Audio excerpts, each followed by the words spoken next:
سەقفی مەطالیب بەرز بوویەوە بۆ ئەوەی ئەم حکوومەتە بێ دەست لە کار بکێشێتەوە و ئەوەی کە ئەم حکوومەتە بووەتە دەرەنجامی واتە ئەو هەڵبژاردنانە و ئەو پەرلەمانەی کە ئەم حکوومەتەی متمانە پێداوە ئەو پەرلەمانەش بووەتە هۆی ئەوەی کەوا حکوومەتێکی ئاواز زایف و لاواز بۆیە داواکاری هەڵوەشانەوەی پەرلەمانش لە ئەنجامە هەڵبژاردنەکەیش لە ئەساسۆ گزی و فزی تیاکرا بوو بۆیە داواکاری ئەوەش هاتۆتە گۆڕێکە کۆمیسیۆنی باڵای هەڵبژاردنەکان نابێ و کۆمیسیۆنە باڵا حیزبێ بێ ئەبێ کۆمیسیۆنێک بێکەوە جیهاتی بۆ گۆڕینی کۆمیسیۆنی شەیە داواکاریەکان بۆ کۆمیسیۆن هەیە داواکاری بۆ حکوومەت هەیە بۆ پەرلەمان هەیە بۆ پرۆسەی سیاسی بە شێوەیەکی گشتی حتا داواکاری لەسەر ئەساسی دەستور دروست بووە عادل عەبدولمەهدی نەک مەلەفی اقتصادی چارەسەر نەکرد مەلەفی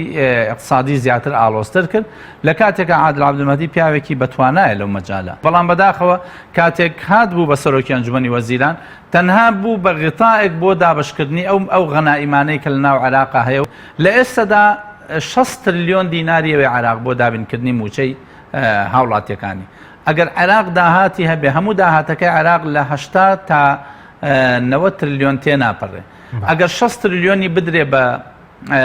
موچەی ئەو خەڵکانەی کە موچە وەرەگرن ئەوەی کامێنێتەوە 20 تریلیۆنە 20 تریلیۆن بەشی بەڕێکردنی کاری حکوومەت ناک من بەڕاستی پێم سەیرە بەڕێز عادل عەبدولمەهدی تا ئێستا دەستی لە کار نەکێشاوەتەوە چونکە عادل عەبدولمەهدی پیاوی مەرحەلە نەبوو بەڕاستی و عادل عەبدولمەهدی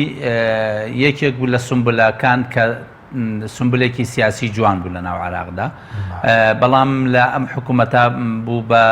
ڕەمزی بکوژی خۆپیشاندەر بوو بە ڕەمزی تەسیخکردنی چەمکی محاسەسە بوو بە ڕەمزی لێنەپرسینەوەی گەندەڵکاران پەردەپۆشکردنی ئەوانە بۆیە بوو بە ڕەمزی تەراتێنی هەموو دەوڵەتە ئەقلیمیەکان لە ناو عێراق هێکەلانی کەم ئێستا هەندێک هێزی سیاسی لە هەرێمی کوردستان ئیسفادەیان لە حکوومەتەکەی عادل عەبدولمەهدی کردووە بەوەی کەوا وەزیریان هەیە لەوێ و هەموو ئیشیان لە بەغداد ڕۆیشتووە عادل عەبدولمەهدی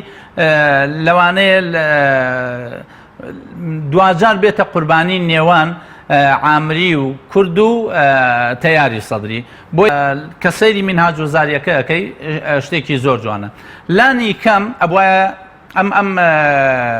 ئەو بەشەی کە بۆ 1 ساڵ دانراوە لە ساڵ 80 بەرەو ژووری تیا جێبەجێ بکرێ ئەوەی کە بۆ 1 ساڵ دانراوە تەقیمێکیان کردبوو خۆیان حکوومەت تەقیمێکیان کردبوو کە لە ساڵ 79 جێبەجێ کردووە بەڵام دوای ئەوەی کە پەرلەمان لیژنەیەکی پلانی استراتیجی هەیە تەقیمی ئەم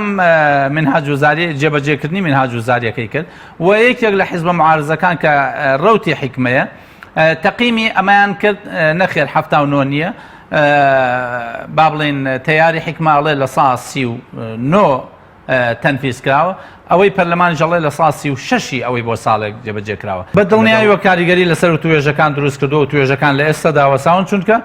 کاری لە پێشینەی حکوومەت ئەوەیە داخوازی خۆپیشاندەران وەڵام باتەوە بۆیە دانوستانەکان لەگەڵ حکوومەتی هەرێمە لە ئێستا داوەستاون تا سیوێکی 12 قەناعەتم وایە موچەی فەرمانبەرانی هەرێم بەبێ موشکیلە دێت